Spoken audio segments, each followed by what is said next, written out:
improve their record from what Billy Napier's staff did. But could they be a team that wins 9 or 10 games? It's possible if everything goes just right.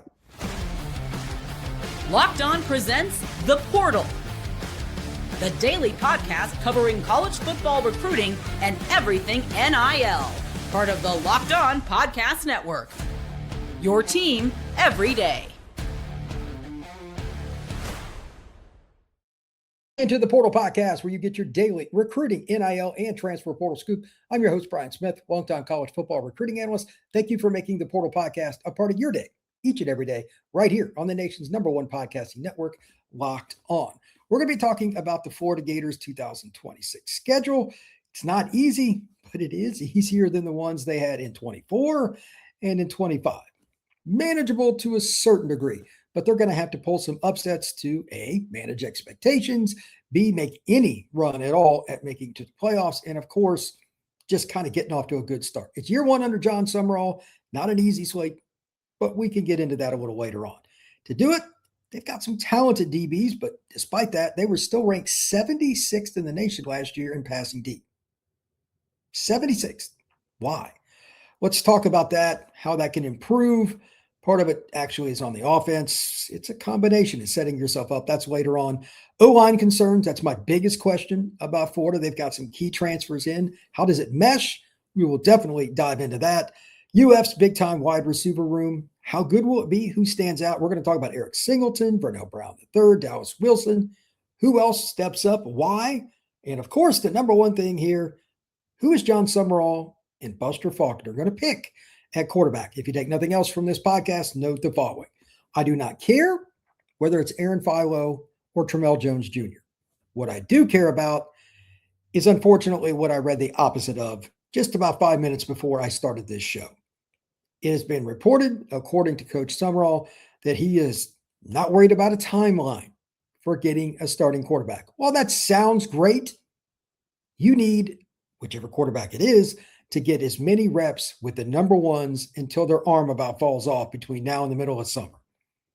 The only way you do that is to figure out who the starter is. If Florida doesn't even have to be the starter, like they need to know almost midway through spring so they can finish spring with that guy being that dominant quarterback, that voice in the room, and going and getting the reps with the tight ends, running backs, and yes, the wide receivers like Dallas Wilson, Vernel, etc. If they do not, this transition is going to be a lot harder. You're going to have one of the best running backs in college football. It's already been proven. Jadan Baugh is a dude. But to maximize, you still need a signal caller that other teams fear. Otherwise, Jaden's going to see a whole bunch of fronts. They have an extra man in the box. That's not going to be very effective for your run game. They must find a way to expedite the quarterback process. I don't know what's going to happen, but hearing that Sumrall is not really worried about the timeline gives me some pause. So we'll see if I'm right or wrong in the long term. But if they do not fix that, they do not pick one or the other, hopefully for them, it's deserving, then it may not go very well this season because you're not going to just run your way to an SEC title. Even Georgia, even Alabama, they never did that. They always had to have big passing plays to supplement. I'm not sure they're going to know what the quarterback situation is, but I do know those receivers are really, really good. And to that end, let me jump into this point here. Vernel Brown and Dallas Wilson were both freshmen last year, super talented guys, elite players that could have picked any school in the country. They both end up at Florida. Vernel last year, 40 catches, 511 yards, 12.8 yards per reception. Surprisingly, he did not have a touchdown. That's a little bit surprising to me. Dallas Wilson banged up a bunch, only played in like 4 games, but 12 catches, 174 yards, 14.5 per reception, and 3 scores. He had the one long touchdown that was really impressive. And then on top of it, they get Eric Singleton, who comes to Florida after being at Georgia Tech. That's very important. Come back to that. Last year, he played for the Auburn Tigers, and now he's going to Florida. Keep in mind, he was at Tech. Buster Faulkner knows him. So that's not just a normal transfer. He's an elite player, and he has an idea of what the system's like because he's played in it for a couple of years. It'll be interesting to see what he does. But last year for Auburn, and remember now, this was a terrible passing game for the Tigers last year. 58 catches, 534 yards, 9.2, and 3. That's a pretty good group of receivers they had there, to say the least. but they just never had any chemistry. You had Cam Coleman out there, really fast and athletic guys. I don't know what's going to happen in terms of him transitioning into Florida, but I have a hard time seeing him not being the leading receiver because he knows Faulkner's offense. He's a senior. Aaron Philo, if he ends up being the quarterback, again, he's another Georgia Tech guy that transferred in. He could be their leading guy, but whichever one it is, I mean, you've got three possible number one receivers in Vernel, Dallas, and Eric. If you can run the ball, and if you've got the quarterback that has gotten the reps and you've understood the offense and everybody's on the same page, your tight ends can be just okay, which I don't know if they're going to be great, whatever. But you got Jadan Baugh back there and you got a couple of good transfer running backs. Why wouldn't Florida's offense be really good? They should at bare minimum be far better than they were last year. And on top of it, they can probably play ground and pound at least enough to run a lot of 4-minute offense and help their defense. We'll talk about that in a minute. But to do it, this is the last point for the first part of the show. I have no idea what to expect out of Florida's offensive line. They've got transfers in. The old Penn State coach is coming down to Florida, back to his old stomping grounds. Good coach, bring some guys, but O-lines usually, kind of like quarterback, take longer to mesh. TJ Shanahan, a kid who's from Orlando, went to A&M, transferred to Penn State. Now he's at Florida. He's expected to be one of the guards. At center, this may be the most important guy beyond the quarterback, and it's debatable. He may be even more important because the O-line's a little iffy with all this new stuff going on, but he had 682 snaps last year, and that's Harrison Moore. Center comes over from Georgia Tech. There's that Tech theme. That helps. Maybe your quarterback, maybe your center, and maybe your best receiver all have familiarity with Buster Faulkner. So that certainly helps. And he's a guy that's pretty consistent. His pass grade, his run blocking grade, upper 60s. Maybe he's that guy that kind of helps level the playing field. But the guy that's even more important in terms of if you're Aaron Philo or Tramel Jones Jr. at quarterback, because they're both right-handed, the ability to throw the football and not worry about your blind side. Egan Boyer, 6'8", 300-plus pounds. He's a kid that was highly recruited, comes over from Penn State. He's played in like 9 games in 2 years, just over 100 snaps. Not a lot of experience.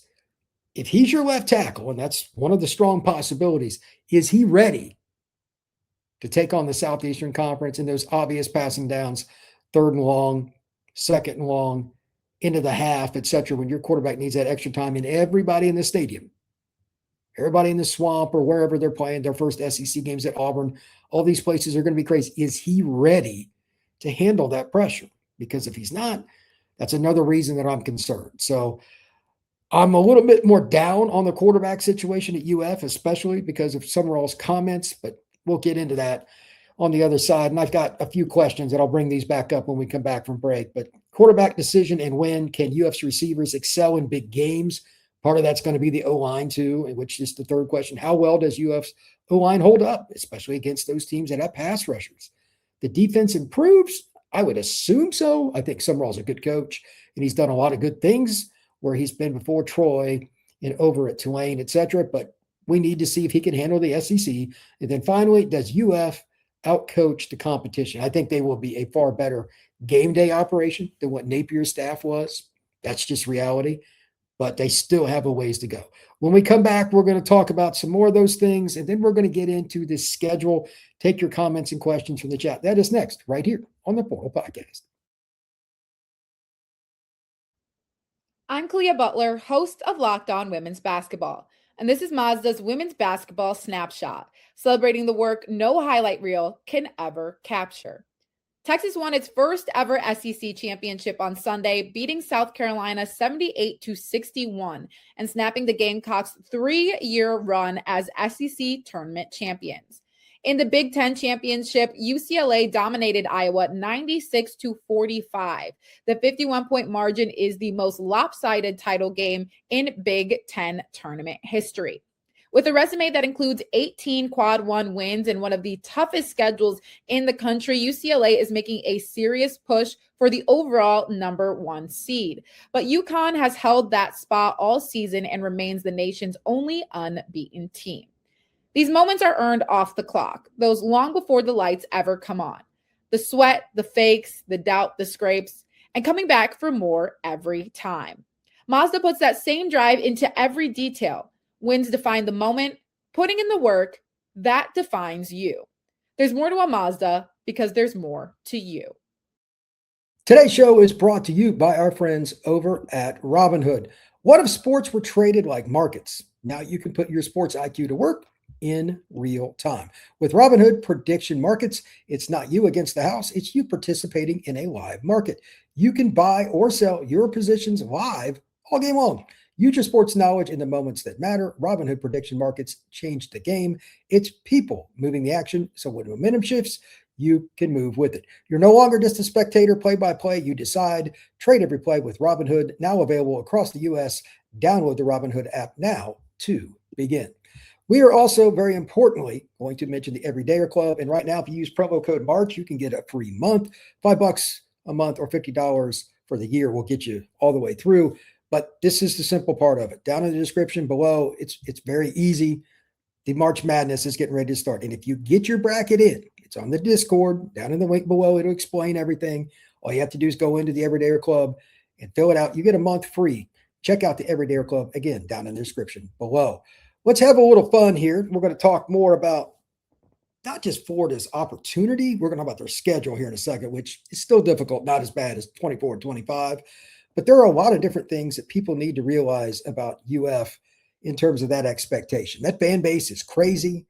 I've been to the swamp. I've lived in Central Florida. I know what that's like. Sumrall's got a big task. If he doesn't get that quarterback thing, I want to keep harping on that, it's going to be a problem because they want to throw it around. They still think Steve Spurrier is there. And a lot of times I kind of pick on Florida fans about that. But it's pretty much just the way it is, man. If you're not throwing it around, they're not happy. They want to win, and they want to win a certain way. So just kind of wanted to mention that. To that end, I want to also bring up a couple of things. Number one, I just want to show you Eric Singleton Jr., like the stats. Speaking of throwing it around, this is a guy that is not just good. He's really good. And I think they have a lot of opportunities to make some plays with him. But here are his numbers for PFF last year, just to put things in perspective. I think that the contested catches and all the things that a lot of bigger receivers do, he gets his opportunities. He had over 50% on his contested catches last year, 8 out of 15. He's a guy that didn't play in an offense that utilized him anywhere near as well as they probably should have. And he was also a guy that had the athleticism to still make plays after the catch, despite being keyed on. I think that he had 58 catches last year. He could be at 70 this year for Florida if they do it right, with a higher average than what he did last season. He only averaged 9.2. He could average 12, 13 yards a catch, even though he's probably going to be a prime screen guy. That's very important. And I also think that their schedule is very important to talk about. So let me get into the schedule here for a second. There's a lot that kind of goes with that because Florida, just like everybody else, they need a few breaks here or there to kind of get to that 8-win minimum and 9 to get, if you're at 9, you could make the playoff. Bama did. You have to find a way to get just over the top. Maybe it's Singleton, maybe it's Baker, maybe it's Ball. Somebody has to be that clutch guy for them. But their schedule, let me pull it up here so everybody can see it, is still hard. I don't think there was really any more difficult schedule, though, than the one that they had over the last 2 seasons. But here is the one they have for this year. And for whatever it's worth, the first game of the SEC slate's kind of unusual because it's at Auburn. They don't normally play them, A. And many people thought Sumrall was going to be the Auburn coach, but he ends up at UF. And on top of that, the guy that some thought, myself included, was going to end up at Florida ends up at Auburn. It's weird. Alex Golesh is now the Auburn Tigers head coach. That first game, September 19th, for both of them, new head coaches in the SEC, that's important. The next game, they come home, but they play Ole Miss. Then they go to Missouri. There is no easy start in that. They somehow need to win at least 2 out of those 3, in my opinion. And it's not a lock by any means. If they're going to get to 8 wins, they got to win 2 out of 3. If they're going to get to 9, I'm not saying they're going to go 3-0 in that, but they really kind of need to be pretty close because they got Texas on the road. They've got Georgia. They got Oklahoma. Those are hard games. Excuse me. And there's a lot that you can say about Florida's schedule, but I'm not going to pick them to win those games. I think 9 is kind of the ceiling, barring something unforeseen. Again, that's just my take. Now, let's kind of jump into the chat here and have some fun with what's going on over on that side of the ledger. Got a few questions, and thank you to everybody that's coming in. I truly appreciate it. What's going on, Tommy? How you doing, man? I'm glad to see you come in. Hope all is well on your side of things. I just got done with a two-week shift. It's not too early for a beer or two, right? If you just did 2 weeks, I don't care what your job is. Tommy, have at it, brother. Katie, UF will surprise in 26. Coaching matters, and the Gators have it now. I think they will improve. I'm going to go with 8 wins. I don't know how it's going to happen exactly because, again, that schedule is not friendly. But when you have the players that they do, there's no reason to think they won't be at least somewhat better. I mean, seriously, they got to be somewhat better, right? And on top of that, game day coaching, as Katie is alluding to here, there's no way it's not better for Florida. Aaron Philo or Tramel Jones Jr. aside, you have to make the right decisions on when to punt, how to actually run guys on the field on special teams and not get the same problems over and over again that Napier had. Not making stupid decisions on when to use timeouts and wasting them early and like all those game day things that Florida did. Oof, so bad. Katie, I place a premium on coaching. Kirby Smart has had 8 3-star high school recruits that have been first-round draft picks. That's a great stat. Kirby Smart, 8 3-star high school recruits that have been first-round picks. That's really incredible. Katie from Tommy, he says, probably more likely the services just missed on those guys. Coaching is absolutely important, though. I agree. Let's see. Katie says, the key to UF season will be the trenches. They don't lack talent everywhere else. I agree. I'm going to talk about the secondary here in just 1 second, just to kind of put it on top with the passing defense. But if you can't control the trenches, your defense gets wore out. And then the effectiveness of a couple of guys that I know well, it's not the same. It's just not the same. You have to be able to throw the football. You have to be able to control the clock when you want, have a balanced offense in today's world, or you're probably not going to be that good. Katie, UF at Auburn will be interesting due to the new head coaches and staffs, 100%. I think that there's a lot to be said about that game really setting a precedent for this upcoming season and to some degree for long term, but I digress. All right, now let me kind of look here at the depth chart and talk about what is at least perceived to be a really talented defense, but I'm not sure that it really ended up being all the secondary's fault, but they would have a bust or a linebacker would make a wrong read or they didn't pass off from the second to the third level. There were just so many little things, and this is common with all these bunch formations and the mesh concepts that you see. One mistake and a guy's wide open and it's 2nd and 12 becomes 1st and 10 on your own 5 and your butts are against the goal line. So Deshaun Johnson and Cormani McClain, 2 kids I know well from Central Florida, both those guys are expected to be the corners. I mean, it could end up being somebody else. Don't discount Javari Flowers either. He's really good. Ben Hanks is a possibility. I think he could play nickel. I think he could play safety. I think he could play corner. He's a possibility. Cam Dooley, Alfonso Allen, Drake Stubbs, Bryce Thornton. They've got a lot of dudes in the secondary. They shouldn't have any problems, but the bigger question is, how are they going to do up front? So here's my question.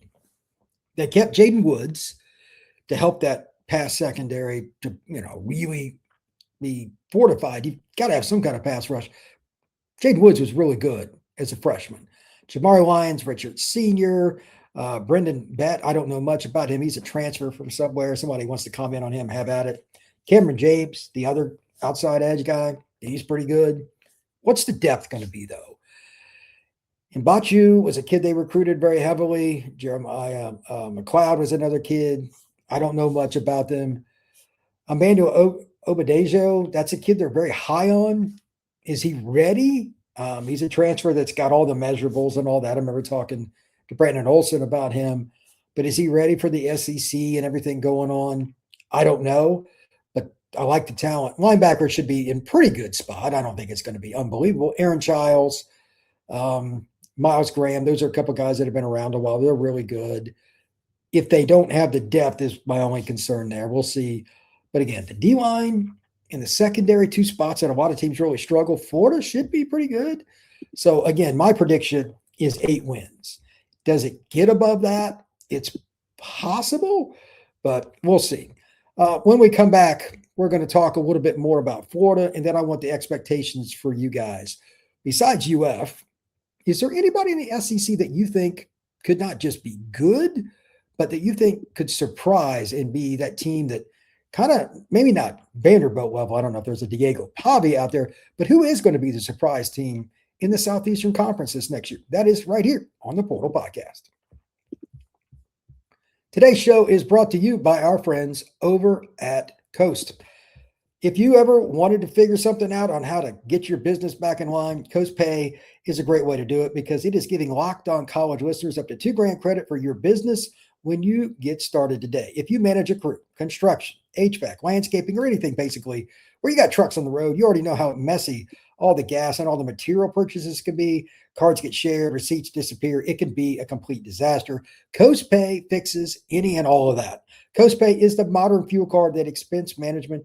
It is built for specifically to make sure that fleets run smoothly, fuel, maintenance, materials, whatever it is, all in one card. And you control the action and you've got all the visibility. Every transaction shows up the moment it happens. No surprises at the end. If somebody fuels up unexpectedly, you'll know instantly. Real-time alerts, so you always know who's spending and where it's taking place. Fraud protection, so employees check-ins by text, no shared pins. And right now, Coast Pay is offering listeners up to $2,000 credit when you get started at coastpay.com/locked on. Go to coastpay.com/locked on to see how you can earn up to $2,000 credit. Terms apply. The Coast commercial credit card is issued by Celtic Bank. All cards are subject to credit approval. We are also brought to you by the 5-hour energy flavor draft. Every day we talk about this, and nothing's going to change on my end on who I'm picking number one. But I do want to add something today.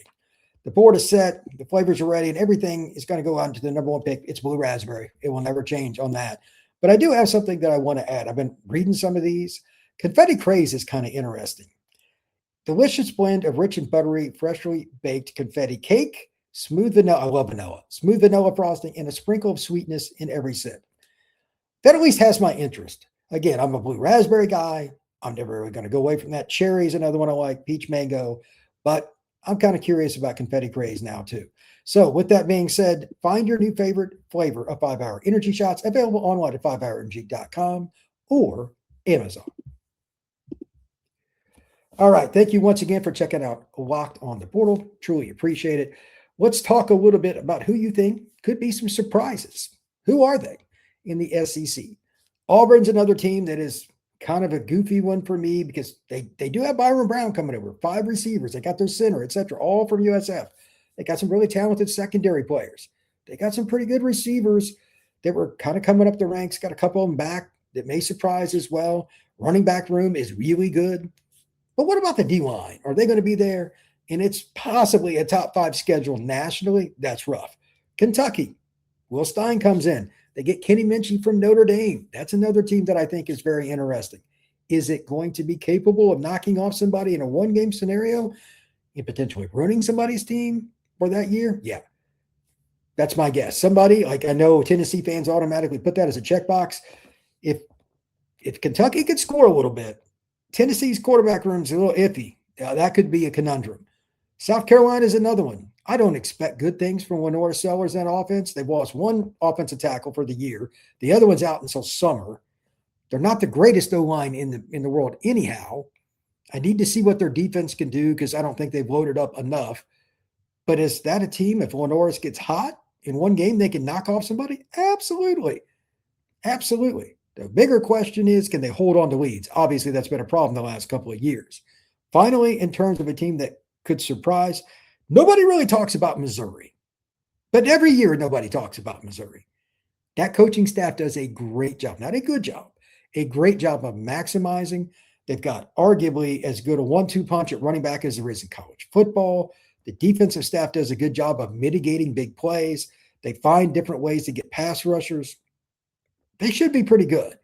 I don't know if they're going to be able to replace a guy that just went high in the draft or project to go pretty high in the draft first few rounds at one end spot and the other one transferred to Miami. That's my one question. But they ought to be a pretty good offense. Quarterback play, got to see. But those are my picks. Auburn? Kentucky, Missouri, and then the real wild card, South Carolina. They won 4 games last year. I don't know. Anybody has any comments about that, fire away in the chat, or if you're hearing this later on, fire away on that as well. Let's see. Katie says, UF being a contender again will make the SEC better. Reinvigorate some formerly great rivalries. Absolutely. That's what college football is about. Rivalries are really important. Katie says, surprises could come from Mizzou and Kentucky. I absolutely agree. Eli Drinkwitz can out-scheme and out-coach a lot of teams on game day. He's had to. It's not like Missouri's rolling out the ball and just kicking the crap out of everybody. They have a handful of elite guys. Then they have a lot of guys that play together. They don't have the same roster that Texas A&M does. Certainly don't have Georgia's or Alabama's, but yet they're competitive with just about everybody they play. We'll see. Thank you very much for checking out the Portal Podcast again today. It's been a lot of fun. Those are some of the teams that I think are interesting at the end. But again, the overall theme here, the Florida Gators. They've got a lot of talent for this next season. Got to figure out O-line. Need to get that quarterback situation figured out early. And finally, if they can get that O-line, everything going together, how does it mesh so they can help the defense, which didn't have as good a pass defense as it probably should have last year, despite a lot of talent. They ought to be pretty good on defense too, but schedule's daunting. I'm picking the Gators with 8 wins. What do you think? Comment down below. Tommy has a comment. Brian, if Notre Dame were the SEC this year with a top 1/3 schedule, where would you put? I've got everybody that's in that top group, like 4 or 5 teams in the SEC should win about 10 games. Notre Dame would be another team that would win 10. If things went right, 11 or 12. Like, it's possible, but you're going to play tough road games. It's almost impossible to go undefeated in the SEC. I think that Notre Dame would win between 10 and 12. I would say that in any other schedule too. UF for Katie, she says 9 wins.